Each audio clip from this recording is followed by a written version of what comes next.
Do you know there is a way to upgrade your dribbling to the NBA level in only 2 weeks if you train for only 20 minutes per day? In this video, we will show you all you need to know to build your pocket dribbling step by step, and to add consistency and power day by day to your technique, so in only 14 days, your entire game will be completely changed. Stay tuned, and be patient till the end, as we are about to reveal all the NBA training secrets. Coming right up.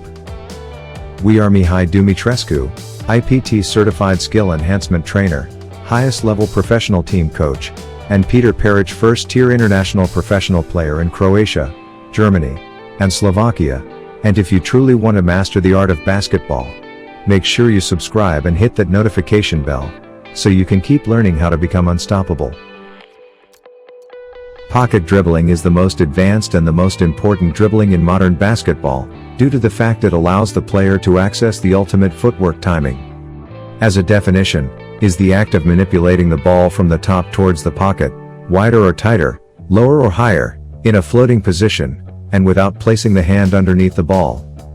This way, the ball is protected and floats through the air during any motion steps.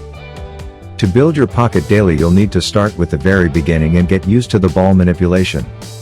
So, as you can see, we use the impossible footwork mat for accountability, on where to dribble, and also for how wide the feet should be placed apart. It is important to dribble the ball in the same spot in front of the knee, and not on the side of the body, as most of the coaches are teaching. This is the difference between being in control, and being controlled. The dribbling must be hard, the ball must be brought to the pocket, and beware of placing the hand under it, as this is a carry violation. For this stage, as for the rest, you should go for 20 minutes, 10 for each hand, but if you want, you always can go more, is totally up to you. Next day we will add A between the legs, so we will train what we call a pocket thru. The idea for this one is to dribble the ball in front of the knee, bring it to the pocket, and couple this with A through the legs exchange.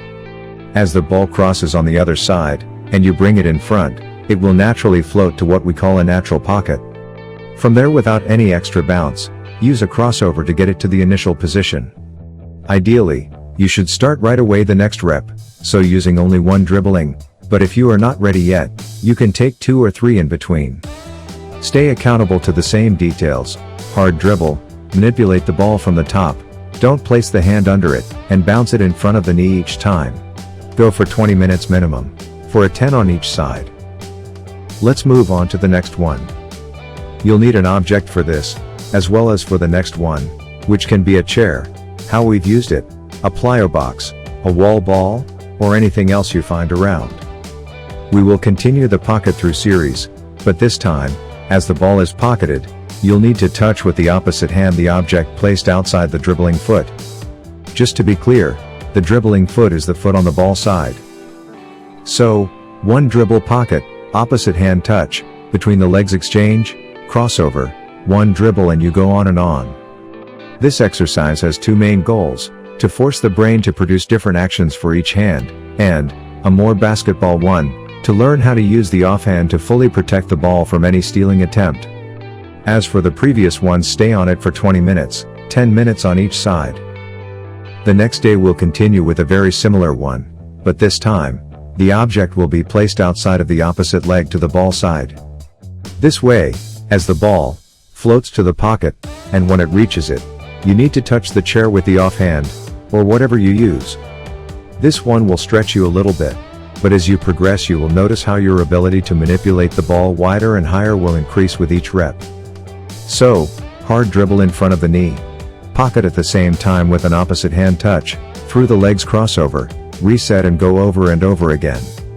20 minutes at least, 10 minimum for each hand. We are on the 5th day, and you've already built a solid base for your pocket, but now it is time to step up and use 2 balls from now on. The first one we will show is by alternating the pockets, the same as you do a straight pound with 2 balls successively one by one. As you can see in our video, we still use the footwork mat, which helps a lot with the legs position, and with the balls bouncing in the same area. When one ball is released to bounce on the floor, the other floats to the pocket, and so on.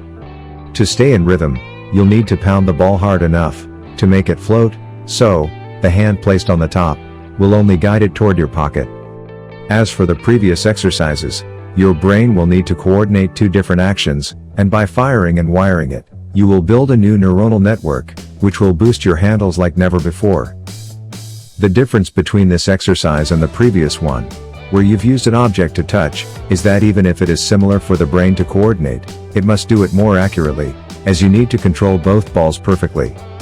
For this one, go for 20 minutes at least, and take a break every time you feel the need for one. If you want to go more, it can only be beneficial. As we progress to the next day, we will explore how to pocket dribble two balls at the same time wide, so away from the body.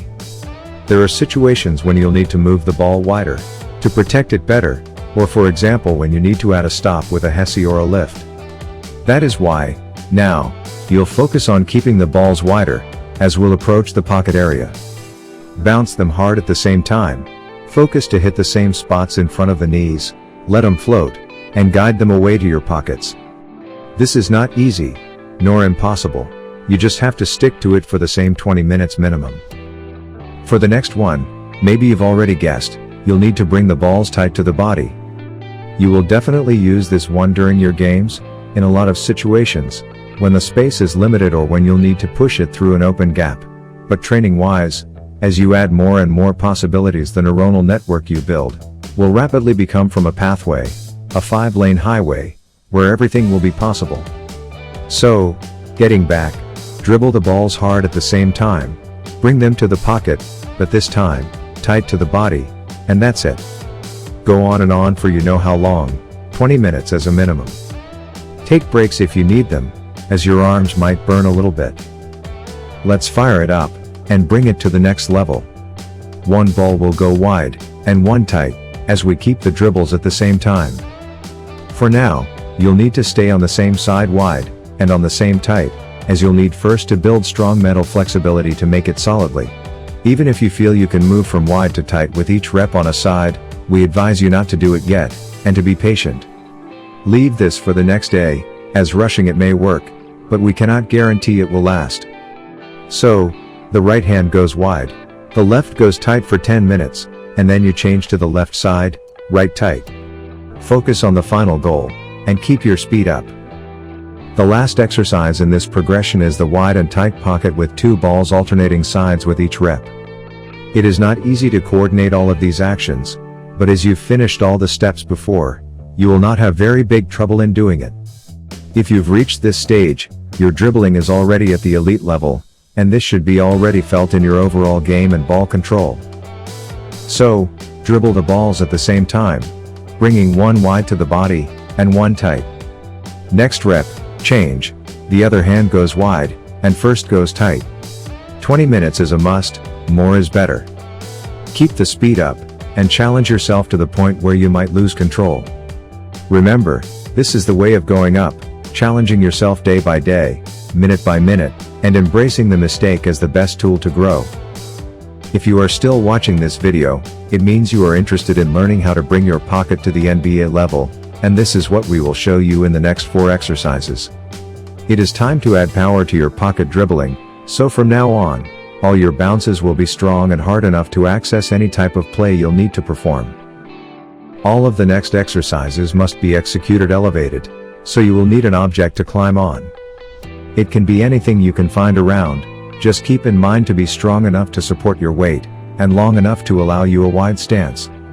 It shouldn't be above your knee level, otherwise, it will be extremely hard to control the balls with a good rhythm, and this is not our point for now. So, the first one is a simple pocket with 2 balls that you dribble at the same time. It doesn't matter how wide or tight you bring the balls to your body, it only matters how hard you dribble. This one is a shoulders and arms burner, so you will stop a lot of times along the 20 minutes lengths we will request from you to do it. But, this is how your body will upregulate your muscle and will adapt for the next workouts. We don't use a mat for this one, but if you have one, and you want to utilize it, feel free. It will keep you accountable for dribbling around the same spots on the floor. So dribble hard, let the balls float to your pockets, and go on and on and on. Don't hesitate to take breaks anytime you feel the need, cause you will definitely need some. For the next day, you will have to make the difference between wide and tight. So, you have to stand up on your object, a bench in our case, and dribble to your pocket one time wide, and the next one tight, bringing the ball closer to moving it away as far as it needs. It shouldn't be difficult the dribbling by itself, but the power you'll need to add will give you some trouble, as you will need to adjust it with every rep. This one is a tremendous exercise, which we fully recommend for anyone who wants to access the highest levels of the game.